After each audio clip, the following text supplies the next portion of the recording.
I'm Martin from MJ Hobby Corner, and I want to show you guys a project that I worked on today. This was one of the tiles that I showed in my welcoming video that I put up last night, and I wanted to create some kind of alien swamp. I will be playing 5 parsecs from home, and of course for Stargrave we're gonna need alien worlds, and I'm not just talking about cities or things like that, you know, the remote outposts that we always see. I'm talking about actual backwater planets, wild planets, planets full of alien vegetation, some of which could be very subtle, like this one. We're gonna go through all of the terrain, and I'll show you some of the alien plant forms that I created, and some of it is very subtle and some of it is a little more extreme, the ideas of the plants anyway.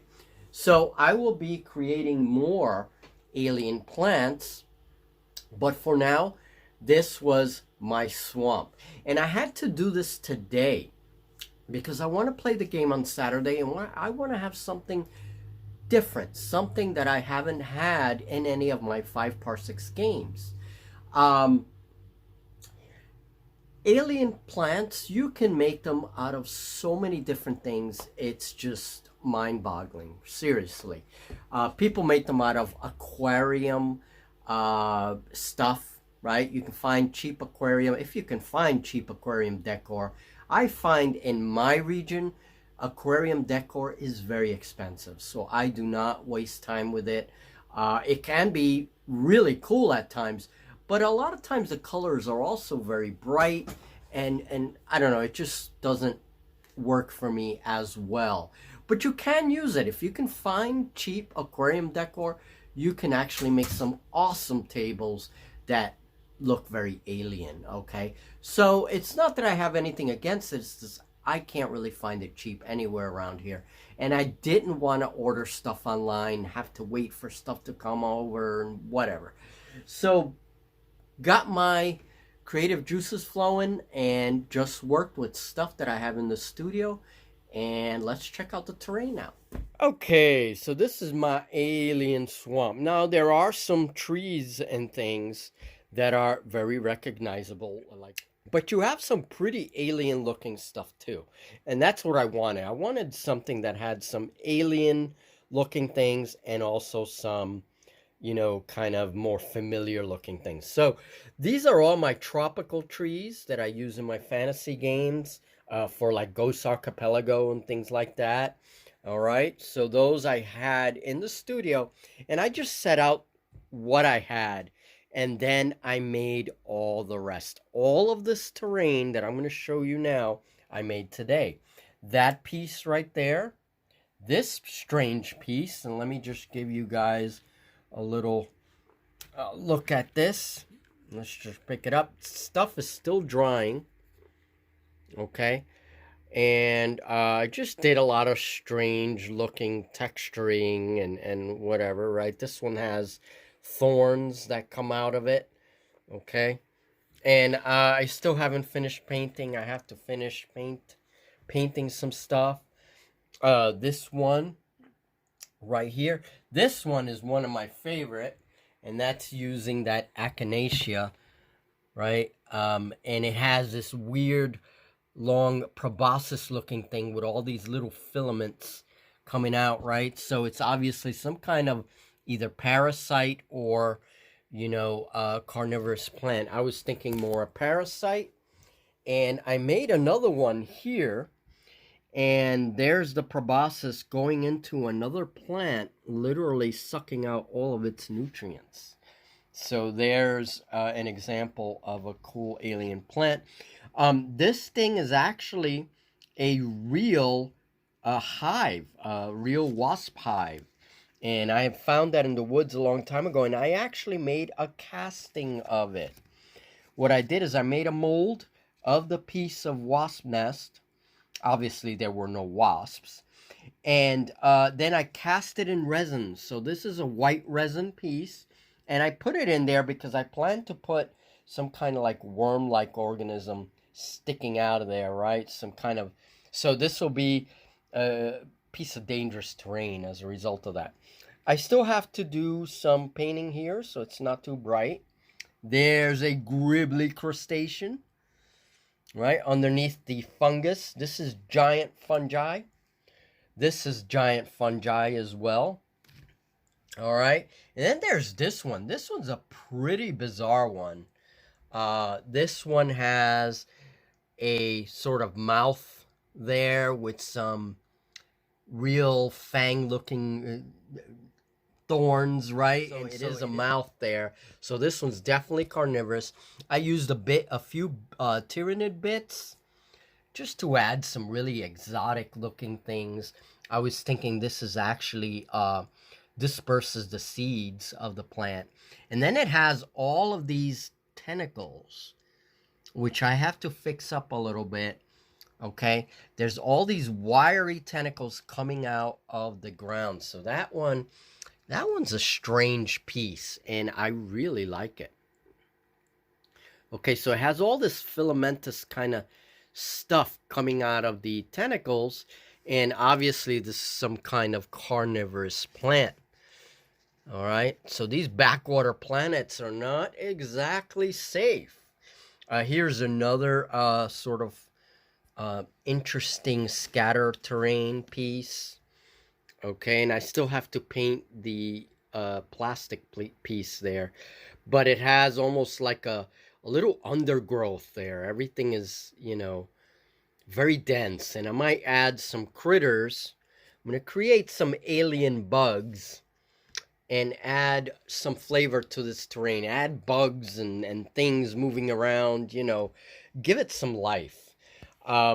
Here is a giant fungus.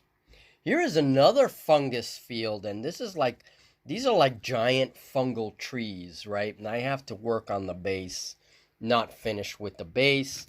Here's another piece, and these were all done with plastic bottles, my usual plastic bottle thing, and I gave them these little caps because there are these weird photosynthetic plants, these weird tree-like plants, all right? And they're obviously very, very large. They're obviously big. Here is another thing, and I was saying this is actually a fungal piece. Okay, so this is actually giant fungal growths. Alien fungal growths, and it has all these thorns and things. Now, strange because fungi would not have thorns, but in my strange worlds, they do. So, there it is, okay? And then I have some of my clip-on terrain is going to be adorning the vines. I clip the little clip-on terrain pieces. I just clip them onto the vines. And so here it is. Not too bad. And again, I did all of this today. About 10 pieces of terrain, 11 pieces of terrain. Let's look at this giant fungi thing there. Again, some kind of very odd looking thing. And there's some plant growth coming out. Okay. So I'm going to add some resin there to simulate like a pool of water. And basically, this is, again, a giant fungi. And you have like stuff growing out of it, which the fungi later consumes, actually, because it'll consume whatever grows out of its thing. So it encourages plant growth and then dissolves it slowly, right? So I'm going to add some water in there and some maybe skeleton bits to make it more interesting.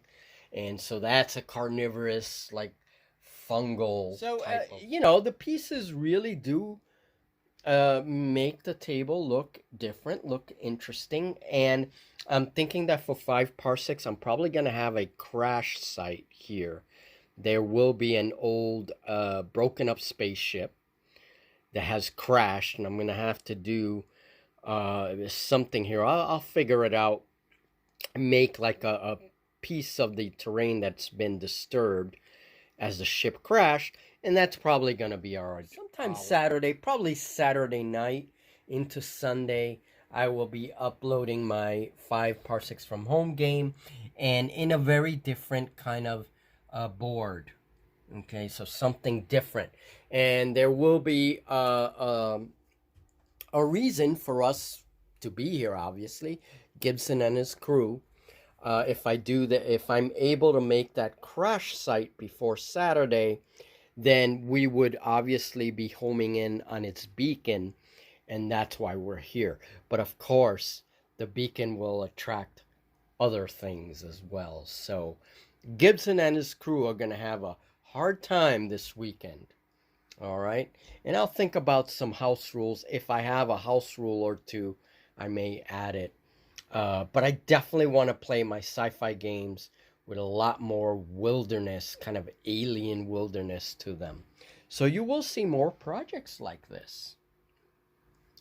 So just showing you, I did not really do a how-to video because I just did not have the time. I really needed to get this done today. Okay, so there it is, folks. Giant fungi, swampy plants, carnivorous plants, strange plants, weird plants, moving plants. And just to give you guys a little sense of what I used these Dollar Tree plants. This is my collection of sort of artificial plants. There's some really neat ones in here. Very large scale, but hey, I make it work. I use toothpicks and plastic bottle. I cut up plastic bottle to make a lot of the taller plants. Tin foil for a lot of the fungi. Some pipe cleaners for some of the fungi trees. And then these pom-poms that I used in one of the fungi terrain pieces on the base. So those are all basically the materials. All right, so it's time to close the studio. And I think this was a very successful project. Like I said, I needed this done like today. It had to be done today because I won't have time to do anything else for this game. And I really want my tables to be a little different. I get tired of the same kind of buildings or whatever. So I like to add a little variety, and I really thought that making some alien backwater wilderness areas would be an awesome thing to do. Not just swampy stuff, but I'm going to look into other habitats like deserts, maybe crystal forests. I don't know, whatever my imagination helps me come up with. But I'm going to be looking at different kinds of habitat for alien worlds. This way our worlds will be different. And you know what? This could be used in fantasy too. I mean, fantasy doesn't have to be all oak trees and maple trees. You can have a fey forest with really odd alien looking vegetation. Heck, you can have a fantasy world with very odd looking vegetation. So we'll see. So thank you very much, folks, and I hope that you enjoy this video. Let me know in the comments if you want to see more how I did this, or how I did, you know, some of the terrain pieces. Let me know. I will have other alien terrain pieces, and it's all going to be from recycled materials. I buy as little as possible. You know, stuff from the dollar store, a lot of the plants and things like that I will use. For sure, it definitely helps, right? But everything else is going to be from recycled materials. So, all right, folks, have a good one.